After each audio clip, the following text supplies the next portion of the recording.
So మీరు Congress party ప్రజాపాలనలో ప్రధానంగా మీరు పోరాటం చేసింది హైడ్రా పైన, మూసీ పైన. దీంట్లో మీరు ఒక్క పోరాటమే కనిపిస్తుంది. బీజేపీలో పెద్ద ఎత్తున పార్టీ మీతో పాటు ఉందా లేదా అనేటట్టుగానే కొంత కనిపిస్తుంది. తప్పు అంటే నేను వేరు పార్టీ వేరా. నేను సీనియర్ మోస్ట్ లీడర్ని. నేను గతంలో రాష్ట్రం లెవెల్లో పార్టీ పదవి నిర్వహించిన వాడిని, 2 సార్లు జిల్లా అధ్యక్షుడిగా పనిచేసిన వాడిని, 2 సార్లు పార్టీ ఫ్లోర్ లీడర్గా పనిచేసిన వాడిని, మంత్రిగా పనిచేసిన వాడిని. జనరల్గా సమస్యలు ఎట్లుంటాయి, సమస్యలు ఎట్లా వస్తాయి, వాటి మీద ఎట్లా ఫైట్ చేయాలో 22-23 ఏళ్ళుగా నేను ఉండి నేను వాటి కొత్తగా ఎంపిక వచ్చిన కాదు. పార్టీ కొత్త కావచ్చు కానీ నా పోరాట పడిమ కొత్తది కాదు, నా అనుభవం కొత్తది కాదు కదా. అందువల్ల డెఫినెట్గా నేను ఇక్కడ బాధ్యత కలిగిన నాయకుడిగా, ఇక్కడ ఉన్నటువంటి ఎంపీగా నేను పార్టీ పరంగా ఫైట్ చేస్తుంది తప్ప ఇండివిజువల్గా ఫైట్ చేయట్లేదు. హైడ్రా మీద ఫైట్ చేసిన, ఇవాళ మూసీ ప్రక్షాళన పేట పేదల ఇల్లు కూలగొట్టడానికి ప్రయత్నం చేసినప్పుడు కానీ రెండింటి విషయంలో పార్టీ కూడా స్పందించి బ్రహ్మాండమైనటువంటి ధర్నా చేసి ప్రభుత్వానికి ఒక మెసేజ్ ఇచ్చినాం. దాంట్లో మేము సక్సెస్ కూడా అన్నట్టుగా మేము భావిస్తూ ఉన్నాం తాత్కాలికంగా. రెండవది ఇప్పుడు లగిచర్ల ఇష్యూ ఉంది. లగిచర్ల ఇష్యూలో మా పార్టీ కొట్లాడింది. మేము అందులో అక్కడక్కడ అప్పుడప్పుడు ఒకరు ఎక్కువ ఉండొచ్చు, ముందట ఒకరు తక్కువ ఉండొచ్చు, అది వేరే విషయం. కానీ లగిచర్ల పార్టీనే మేము కొట్లాడింది. ఇవాళ మా విశ్వాసాల మీద దెబ్బ కొట్టే ప్రయత్నం జరిగింది, ఆలయాల మీద దాడులు జరుగుతూ ఉన్నాయి, నా కాన్స్టిట్యూన్సీలో కూడా జరిగింది. టక్కన అందుకున్నాం మేము, దాని మీద కూడా చేయగలిగినాం మేము. ఇట్లా హైడ్రా కావచ్చు, మూసీ కావచ్చు, లగిచర్ల కావచ్చు, ఇవాళ ముత్యాలమ్మ టెంపుల్ సంబంధించిన విశ్వాసాలు కావచ్చు.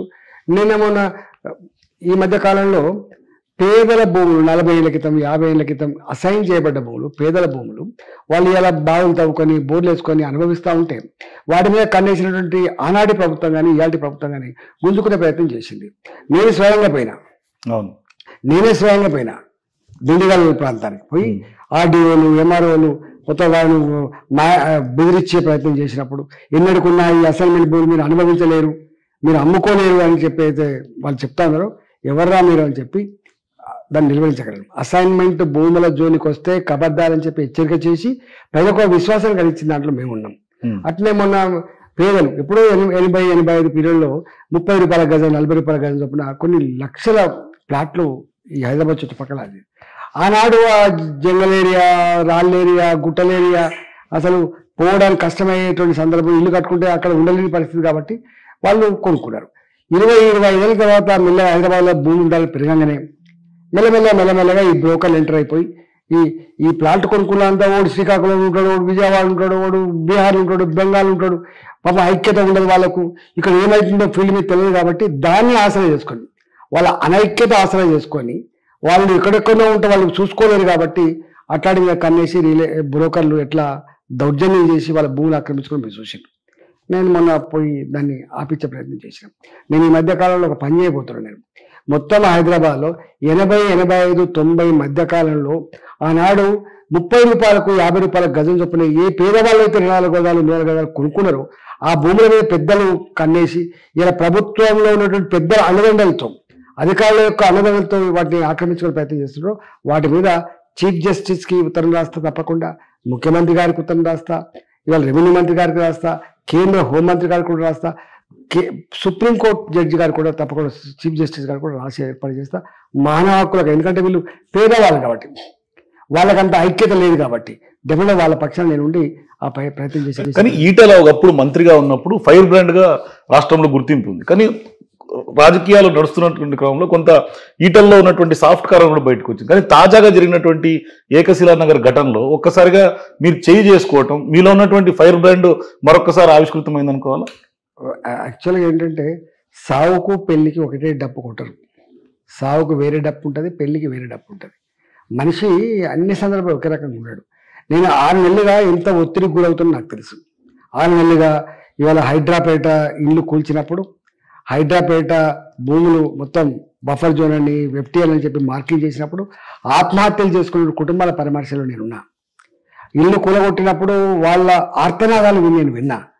ఇలా మూసీ నది పేరిట వాళ్ళు మార్కింగ్ చేస్తున్నప్పుడు వాళ్ళ దుఃఖాన్ని నేను కళ్ళారా చూసిన. అంటే ఎవరు చెప్పుకున్నా కూడా ఎవరు చేసే పరిస్థితి లేదు.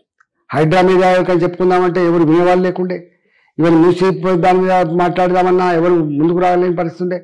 దేని మీద కూడా ఒక అధికారికి ఫోన్ చేస్తే స్పందించి నేను చూస్తా అనేటువంటి అది ఏం లేదు.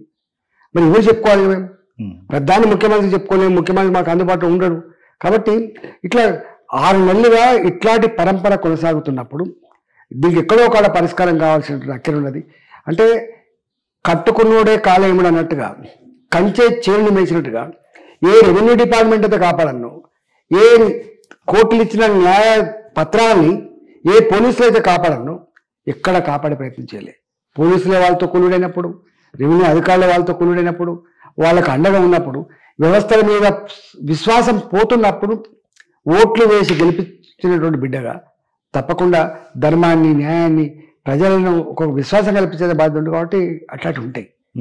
కానీ నేను అది ఒక ఇష్యూ కాదు. ఇలా ప్రభుత్వం ఆలోచించాల్సింది ఏంటంటే ఇట్లాంటి ఇష్యూస్ ఎక్కడెక్కడ ఉన్నాయి, ఎందుకు జరుగుతున్నాయి, దీనికి కారకులు ఎవరు శోధించి దాన్ని నిర్వహించే ప్రయత్నం తప్పకుండా ప్రభుత్వం చేస్తుందని చెప్పి నేను ఆశిస్తున్నా.